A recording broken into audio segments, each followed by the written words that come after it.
Chers amis, chers lecteurs, bonjour. Je vous propose aujourd'hui un entretien avec le professeur Alexandre Douguine.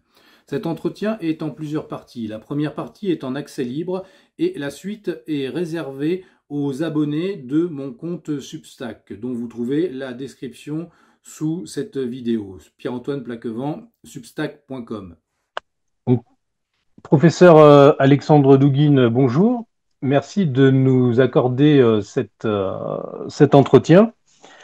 Alors, c'est le premier d'une série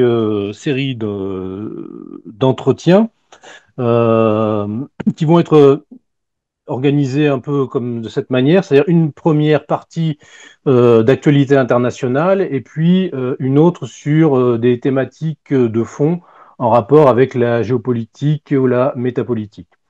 Voilà, donc sur l'actualité internationale, je commence.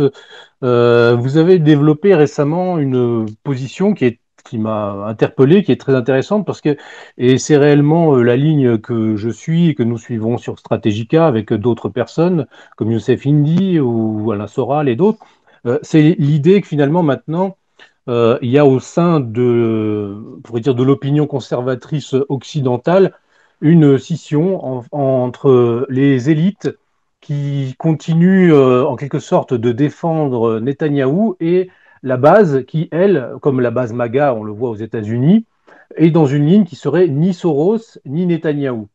Voilà. Est-ce que vous pouvez développer peut-être cette idée et vous expliquer aussi que c'est finalement la ligne qu'il faut maintenant appuyer, même pour la Russie, et pensez-vous que c'est quelque chose qui va être pérenne dans les mois à venir?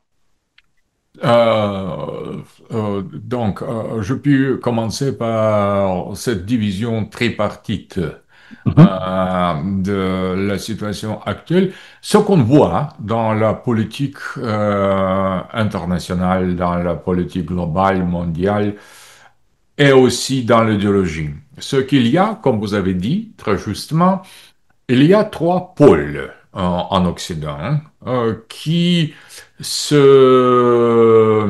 qu'on peut discerner, qu'on peut voir de plus en plus clairement, et qui représentent en quelque sorte trois restes de l'Occident collectif, qui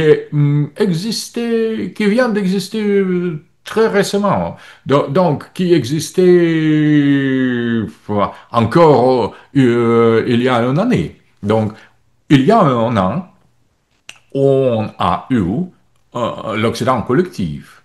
L'Occident collectif bien consolidé, bien solidaire, avec une seule idéologie globaliste libérale, avec un seul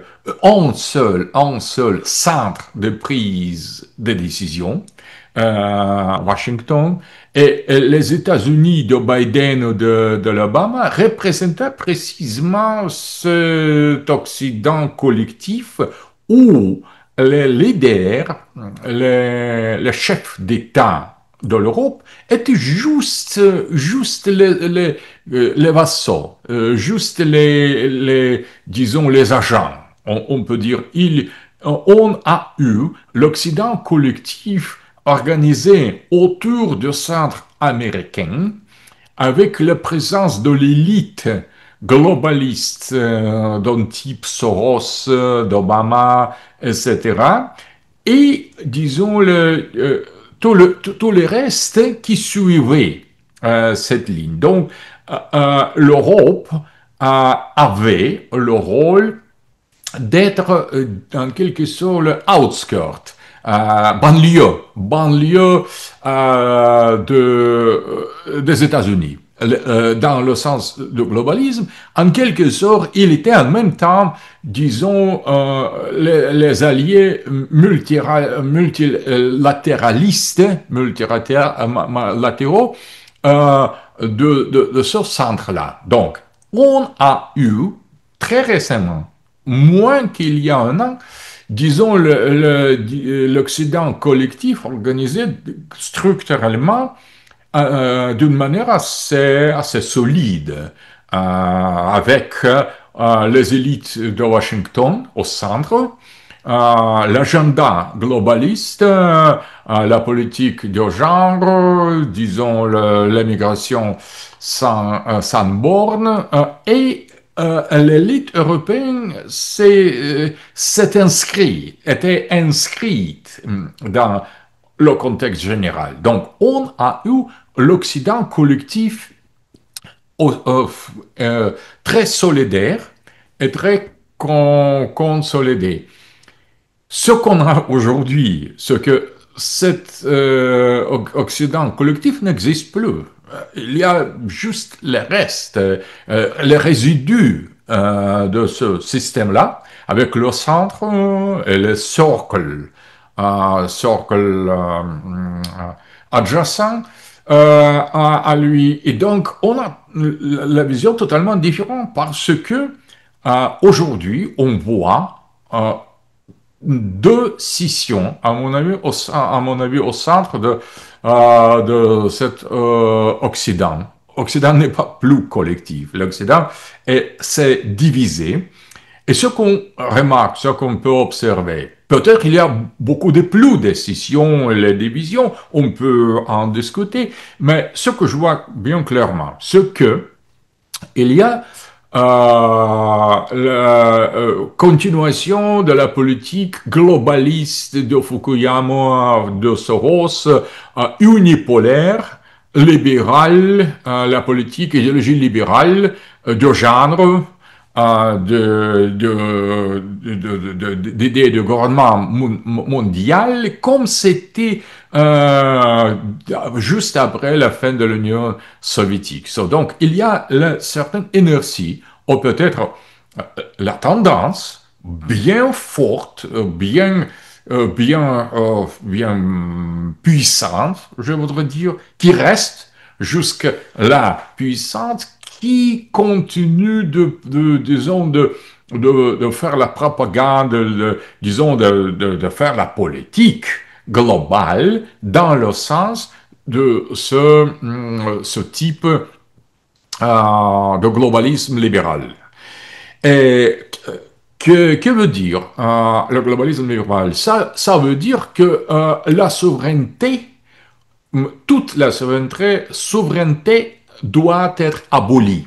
Donc, si on ouvre le manuel des relations internationales, le chapitre le libéralisme dans les relations internationales, on voit clairement que c'est l'idée de libéralisme au sein des relations internationales veut dire justement la liquidation totale de toutes les souverainetés et création de l'instance internationale de gouvernance, et basée sur l'idéologie libérale. Ce qu'il y a sûrement les individus, les individus totalement libérés de ces relations avec la nation, la religion, la race, et même aussi aujourd'hui du genre, donc des sexes. C'est donc les individus purs qui devront devenir les citoyens du monde. Donc, tout l'individu est déjà, a priori, le citoyen. Et il y a cet gouvernement mondial qui dirige, qui doit gestir, disons, la relation entre les citoyens du monde, entre la multiplicité des individus d'une manière de la politique intérieure. Donc, si quelque chose se passe dans le monde, il y a la police globale qui intervient et règle la situation. Donc, il y a le État-monde, économie-monde, comme dirait Fernand Braudel, économie-monde, l'État-monde, stratégie-monde, la sécurité-monde, donc... Système-monde. Oui, mondial, et c'est en quelque sorte cette ligne existe encore. Il y a, mais contre ça, s'est apparu l'autre ligne, Trump, président Trump, qui a les idées totalement contraires à cette vision du monde, où il y a les nations, les États, les cultures, les sociétés indépendantes, les identités, les races, les émigrations, les citoyennetés, les citoyens nationaux. Donc, c'est tout à fait différent.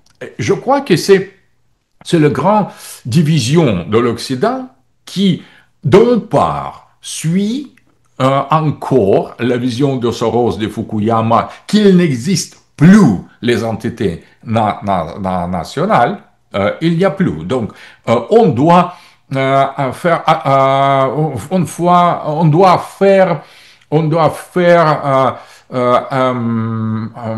disons, le adjustment.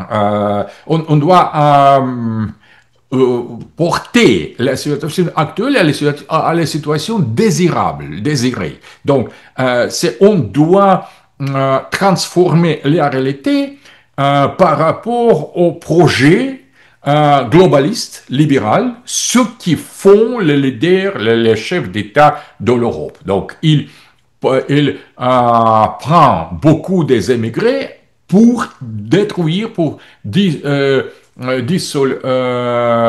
la dissolution des entités, des gens de souche, des populations de souche. Donc, c'est en quelque sorte la logique, la stratégie qui encore est réalisée. Donc, elle n'était pas abandonnée. Mais en même temps, il y a l'autre tendance représentée par Trump et par le Trumpisme, qui est en quelque sorte le retour aux entités nationales, réalisme dans les relations internationales. Et ce qui est intéressant, c'est que cette différence se traduit par rapport à Israël de Netanyahou. Parce que Israël de Netanyahou s'affirme comme l'identité souveraine, indépendante, nationaliste radicalement, avec l'identité forte, religieuse, raciste en quelque sorte, nationaliste, et qui juste veut détruire les autres pour s'imposer comme, disons, l'empire juif, disons, non pas global, mais régional. L'empire juif régional, sans tenir compte des droits de l'homme, des autres choses, en accomplissant le génocide. Donc, le comportement de Netanyahou ne correspond absolument pas à la vision globaliste libérale. Et Trump, défendant le principe du réalisme, du nationalisme et même du racisme en quelque sorte, il appuie Netanyahou par le principe, non seulement par les intérêts nationaux, mais surtout par le principe idéologique, ce qui heurte contre la vision globaliste. Donc c'est seconde ligne, mais aussi il y a MAGA, comme vous avez dit très justement, il y a le mouvement qui a porté Trump, disons, à sa position, mais qui ne comporte pas son attitude par rapport à Israël. Et par exemple, qui est beaucoup plus, disons, aux côtés de multipolarité juste et balancée qui est représentée par les autres que l'Occident. La multipolarité est représentée aujourd'hui par la Russie, par la Chine, par l'Inde, par le monde islamique, au-delà de l'Occident. Donc, et MAGA, à l'intérieur de l'Occident, et disons, ayant en commun certains points avec Trump, personnellement, sauf son appui à Israël. MAGA, en quelque sorte, c'est la vision plus cohérente, plus logique, plus rationnelle, plus fondée de l'attitude multipolaire à l'intérieur de l'Occident qui est tous les autres. Donc, on voit dans le monde actuel, comme vous avez dit, trois tendances. La tendance globaliste, libérale, qui continue sa politique et qui contrôle l'Europe, l'Union européenne aujourd'hui, parce que les leaders, les chefs d'État de l'Europe, en majorité, sont les globalistes libéraux, précisément. Il y a Trump avec sa vision du monde hégémonique, occidentaliste, impérialiste, même raciste, colonial, mais ouvertement, non pas couverte hypocritement, ouais. d'hypocrisie soi-disant humaniste. Et aussi, il y a l'autre tendance. Je crois que MAGA américain est plus proche aux tendances populistes de droite dans l'Europe qui croissent, bien évidemment. Donc, il y a trois tendances idéologiques et stratégiques aujourd'hui qu'on a qui ont remplacé l'Occident collectif. Mm-hmm. Mais on a l'impression que effectivement, alors est-ce que donc les globalistes eux sont en déclin, la tendance pour dire du césarisme trumpien est ascendant, et maintenant est-ce que donc comment est-ce que ce césarisme va pouvoir gérer, parce que finalement Israël, l'exception d'Israël, c'est qu'elle se présente à la fois comme souverainiste face aux souverainistes occidentaux, mais localement, elle est impérialiste, c'est-à-dire qu'elle n'a pas ses frontières ne sont pas encore stabilisées, on ne sait pas jusqu'où leur projet de grand Israël s'arrêtera, on ne sait pas. Donc il y a toutes ces questions-là. On a l'impression effectivement donc si pourrait dire le messianisme globaliste maintenant décline, alors il reste ce messianisme régional. Est-ce que le césarisme occidental va pouvoir contenir ce messianisme, ou bien est-ce qu'il va vraiment réussir à enflammer l'Europe et le Moyen-Orient, l'Europe et l'Eurasie finalement? Je crois que vous avez touché la ligne plus importante, c'est le gramscisme. Et grâce à Alain de Benoît, on a vu qu'on peut appliquer l'analyse gramsciste, non pas seulement dans la gauche, mais aussi à droite, non seulement à gauche, mais aussi à droite.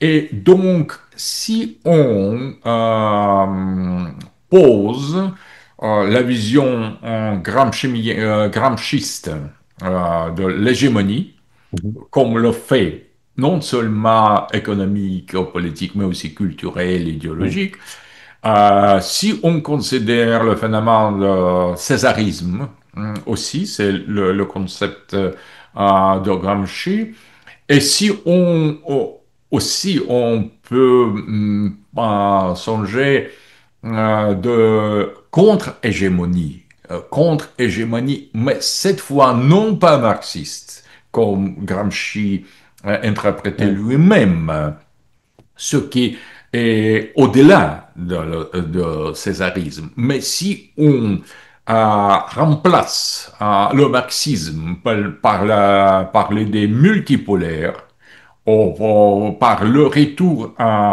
aux civilisations, et au traditionnalisme, traditionnalisme multipolaire civilisationnel, qui est pluriversum, en quelque sorte, qui était prôné par Nouvelle Droite d'Alain de Benoît. Donc, on aurait, disons, la carte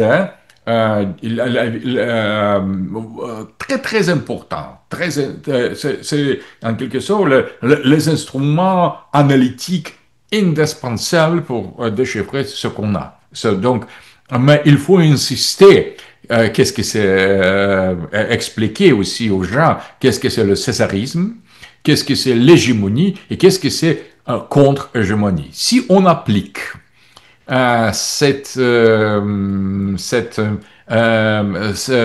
instruments de l'analyse gramsciiste vue de droite, vue d'un point de vue d'être traditionnaliste à les situations présentes, on voit précisément ça. On voit ce qu'il y a, le pôle hégémonique, encore hégémonique globale, représenté par Soros et les siens.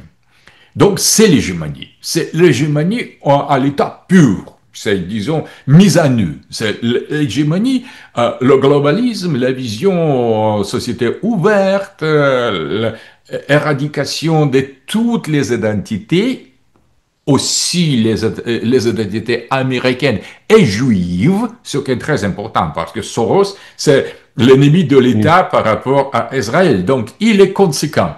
Il n'est pas hypocrite. Il veut juste le globalisme comme il représente la société ouverte sans les exceptions. Peut-être avec certaines exceptions de nazisme ukrainien utilisé pragmatiquement contre les Russes, mais Israël n'est pas, disons, n'est pas l'exemple de cette hypocrisie de Soros. Donc, les libéraux, les globalistes, ils incluent dans leur vision le nazisme ukrainien parce que c'est minoritaire par rapport à la Grande Russie et utilisent ça pour ses moyens, pour ses buts. Comme le moyen pour ses buts, mais ce qui est très important, Soros et les siens excluent Israël de ça. Donc, pour eux, c'est l'État national. Cet État-nation, c'est disons, c'est entité souverainiste qu'il faut combattre, qu'il faut détruire, et d'où l'appui à Palestine de la part de Macron, de la part de Starmer, de Merz et des autres. Donc, il faut voir bien clairement leur agenda. C'est l'hégémonie.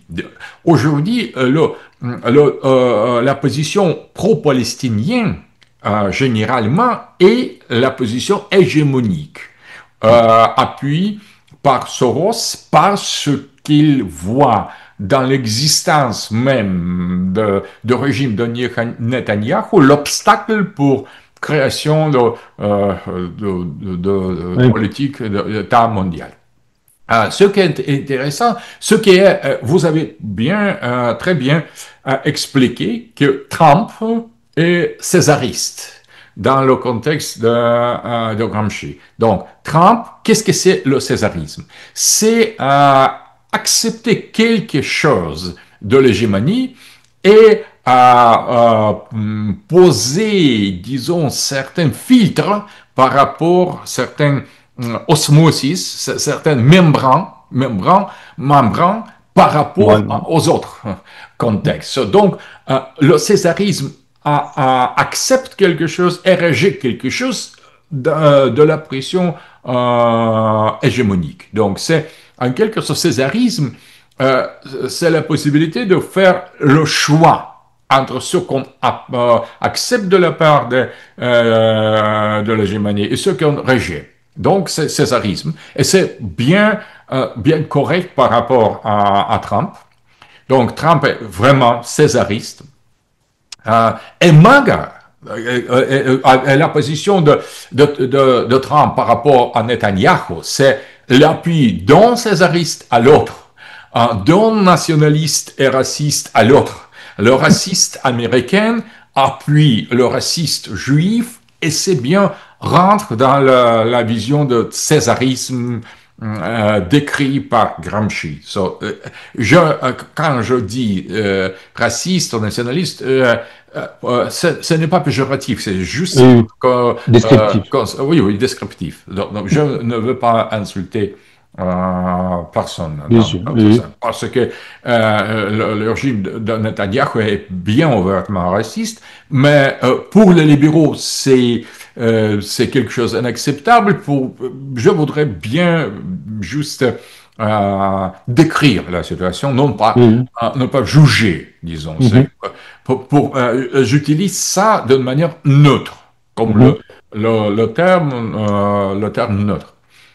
C'est ni bien ni mauvais en soi. Donc, donc, le césariste, la position césariste de Trump, c'est l'autre chose. Et ce qui est intéressant, c'est que MAGA et le populisme de droite européenne qui sont en même temps contre Israël et contre Soros, contre le libéralisme globaliste, logiquement, ces mouvements-là, ils devraient élaborer l'idéologie contre-hégémonique. C'est quelque chose de plus que juste opportunisme césariste, mais l'idéologie cohérente, et je crois qu'il n'y a pas autre idéologie cohérente existante aujourd'hui que la vision multipolaire. Disons, c'est acceptation ce qu'on a l'affaire avec les civilisations. La civilisation nord-américaine, la civilisation sud-américaine, la civilisation européenne, la civilisation russe, la civilisation islamique, la civilisation chinoise, la civilisation indienne, africaine. Et si on est d'accord de considérer qu'il y a les civilisations et non pas seulement une seule civilisation, donc on devient automatiquement réaliste, mais non pas au niveau des États-nations, mais au niveau des États-civilisations. Ce qui Huntington a eu en vue quand elle a proposé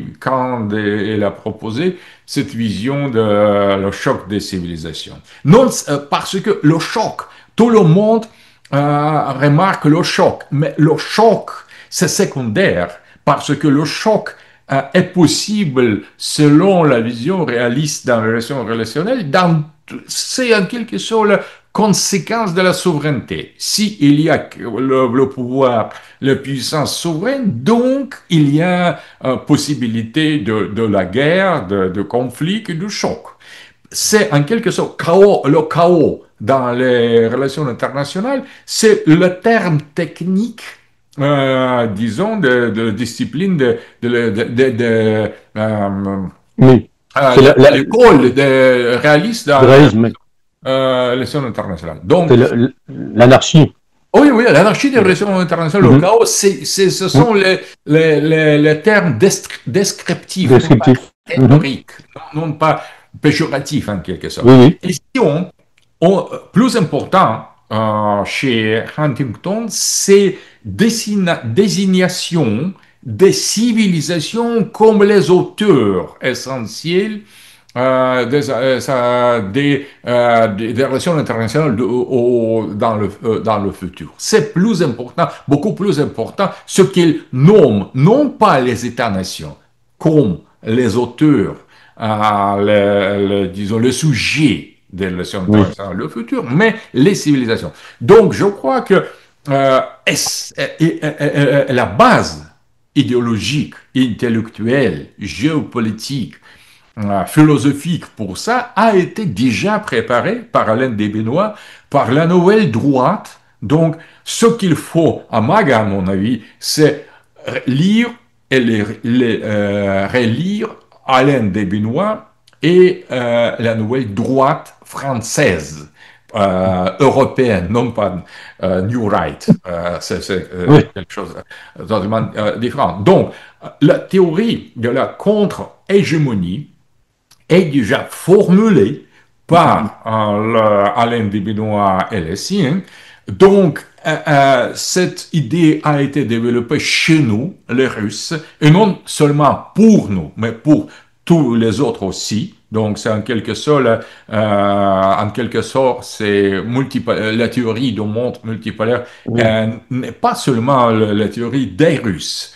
Elle est applicable à l'Occident, à l'Orient, à l'Afrique, au Sud, au Nord. Donc, c'est quelque chose de plus général. Et je crois que c'est le pas que MAGA aux Mhm. États-Unis et, disons, les populistes européens doivent accomplir le pas nécessaire pour définir leur position non pas d'une manière situationniste, donc opportuniste, mais pour trouver la base idéologique de leur position. Parce que je crois que ce qui disait pendant les décennies Alain de Benoît, aujourd'hui obtient, disons, la Oui. chair. Ça devient la Mhm. réalité. Donc la théorie devient la réalité. Et je me considère comme son disciple, en quelque sorte, d'Alain de Benoît, dans beaucoup de choses.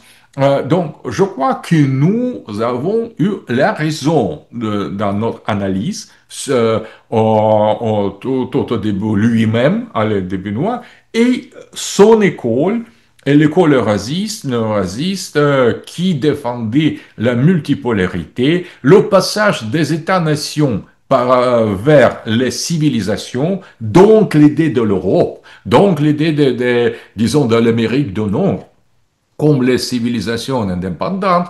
Donc, on a déjà préparé la base idéologique pour contre-hégémonie. Et je crois que MAGA se trouve précisément dans la position qui a besoin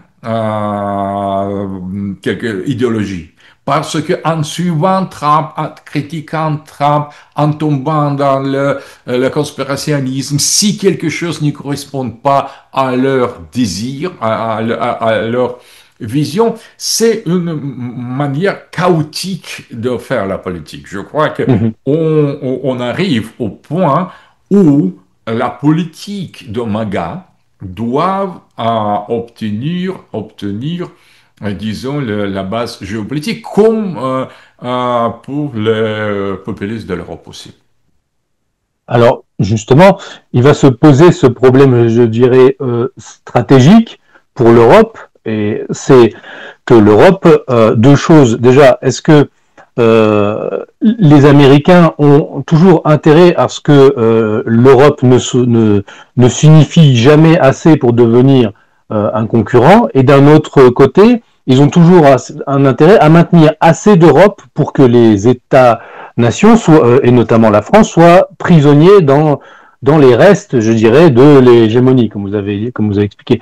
Donc il va se poser ce problème pour, je dirais, un MAGA européen, c'est-à-dire, déjà, historiquement, l'Europe n'a jamais réussi à être un État-civilisation, du fait de la lutte pluriséculaire entre le Saint-Empire romain germanique, l'Église et même le Royaume de France. Et ensuite, effectivement, théoriquement, notamment les Français et la Nouvelle Droite l'ont théorisé, mais pratiquement, est-ce que, selon vous, dans les années à venir, on va, de fait, on va être obligé d'accoucher de cette espèce de nouvelle forme politique qui serait l'État-civilisation européen. Et on a une autre problématique, c'est que comment dire, les seuls porteurs d'un projet européen actuellement sont les globalistes. C'est-à-dire, pour eux, l'Europe, c'est la région monde d'un futur État mondial. Donc on a cette problématique-là, c'est comment créer un État-civilisation européen qui en fait n'a plus existé depuis la tentative peut-être de Charlemagne. Ah, je crois que c'est le problème, mais quand même, il y a certains très généraux dans lesquels nous pouvons deviner cette possibilité. Il y a je suis tout à fait d'accord, il y a les problèmes, mais si on peut suivre, disons, la logique formelle. Euh, le monde devient multipolaire. Une chose. Si on est d'accord, c'est une chose, c'est à droite. Oui. Si on n'est pas d'accord, on est à gauche. La gouvernance européenne n'est pas d'accord. Donc, Mhm. il faut renverser le gouvernement européen. Donc, c'est la révolution. La révolution pour combattre le but très concret, parce que la puissance des leaders globalistes idéologiques de l'Europe est la chose concrète. Ce n'est pas la chose abstraite. Mhm. Et Donc, il y a, disons, le but contre quoi lutter. Quand on entre dans la phase révolutionnaire, plus important est faire bouleverser, disons, les ennemis. Donc, les globalistes, ce sont les ennemis absolus et il faut chercher partout, partout, même parmi les émigrés, parmi disons, les classes, parmi la gauche, les gens qui sont d'accord pour ce but central. Renverser, disons, le pouvoir globaliste parce que il n'accepte pas, même théoriquement, disons, la vision multipolaire. Donc, pour eux, l'Europe toujours sera hôtel, comme pour Macron. Hôtel Europe. C'est fini. mhm. Euh, Chacun qui ose dire les choses pareilles doit être immédiatement annihilé, à mon avis, par rapport à l'esprit, à la logique, à la stratégie de l'Europe européenne. Second point, donc, on doit opter pour l'Europe dans le contexte d'un monde multipolaire, en affirmant l'Europe comme le pôle. Est-ce possible en appuyant sur les États-nations qui existent en Europe? Non, absolument non. Donc, le souverainisme nationaliste et le nationalisme européen n'est pas suffisant pour être quelque option sérieuse, disons, pour l'avenir. C'est juste, on peut utiliser ça comme la gauche, comme tout le monde, comme les émigrés, comme Oui, oui, oui. l'islam, comme tout le monde, on peut utiliser dans la lutte pour renverser les libéraux, mais le projet nationaliste n'a aucune chance dans le monde multipolaire d'être vraiment utile pour la création de l'Europe. L'Europe libérale, c'est contradiction. L'Europe nationaliste, ce n'est pas l'Europe. C'est la continuation des scissions, des oppositions que vous avez évoquées déjà. Disons, le Rhum contre les empereurs, la France contre les Anglais, contre les Allemands, Mhm. etc., etc. Donc, on doit avoir l'idée de l'Europe non libérale, je voudrais dire illibérale, Oui. l'Europe illibérale, mais unie, non pas Oui. séparée par les nations, parce que si l'on considère que avec la victoire des peuples européens contre les élites globalistes oppressives, finalement, si on fera le retour aux États-nations, donc l'Europe sera séparée. Les Américains, les Russes, les Chinois, le pôle islamique, tous les autres vont utiliser, disons, cette diversité, cette scission-là pour manipuler. Donc, Oui. l'Europe deviendra la frontière Voilà. Ouais. entre des autres puissances. Si Mhm. l'Europe veut de devenir quelque chose d'indépendant et souverain, elle doit être unie sur la base idéologique radicalement opposé au libéralisme. Donc, on peut songer à proposer le projet de l'Empire européen. Il faut, il faut trouver quelques formules, quelques visions, quelques formulations pour ça. Je crois que la Suisse, dans l'exemple, comme les peuples protestants, catholiques, séculaires, fédéral, centralistes, peut coexister. C'est quelque chose, la Suisse idéal, la Oui. Suisse transcendantale, qui pourra être le seul pays vraiment européen qui ne fait pas partie de l'Union européenne. Donc, la Suisse, c'est l'Europe comment elle devra être, devra être. Donc, devrait être. Donc, c'est quelque chose comme la vision de l'Europe, unifiant les contradictions, disons les Gaules et les Allemands, le Nord protestant et le Sud catholique, donc l'Europe synthétique, l'Europe, disons, comme Jean Pavlesco à imaginer l'Europe de la fin, la grande Europe, plus grande Europe, gaullienne, disons, impériale, chrétien, eschatologique. Au-delà, disons, de l'imagination de cette Europe, mais tout commence avec l'imagination. On commence à imaginer quelque chose, la société ouverte, individu, disons, la politique du genre, et finalement on arrive à la réalisation des projets, des rêves. Donc, il faut rêver. Il faut de nouveau rêver. Il faut découvrir la capacité aux Européens de rêver l'Europe, de considérer l'Europe. Et je crois que ça sera la seule voie possible pour arriver au but mais ce qui est intéressant, c'est que la rêve européenne possible et même inexistante correspond à une réalité déjà existante de la multipolarité qui apparaît aujourd'hui. Donc, c'est la vision désir, le côté désir, le côté réalité, ils ne sont pas